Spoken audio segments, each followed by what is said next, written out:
আমার বাবার কবর থাকায় আমি মাঝে মধ্যে মিরপুর বুদ্ধিজীবী কবরস্থানে যাই। সেখানে মিরপুর 10 নম্বর থেকে 1 নম্বর গোল চত্বর পর্যন্ত আইল্যান্ডের সবুজ গাছগুলো দেখলে আমার মন ভরে যায়। প্রকৃতির আসল সৌন্দর্যই হচ্ছে গাছ।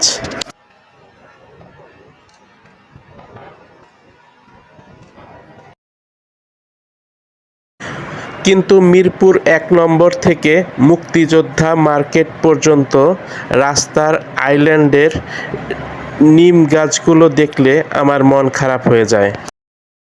অত্যন্ত সরু আইল্যান্ডের উপর দাঁড়ানো দুর্বল নিম গাছ। এর উপর আছে বিবেকহীন মানুষের গাছের উপর অত্যাচার। কিছু মানুষ এমনভাবে গাছগুলোতে তার কাটা আর পেরেক ঢুকিয়েছে এবং শক্ত নাইলনের দড়ি বেঁধেছে, যা গাছের ক্ষয়ক্ষতির জন্য যথেষ্ট।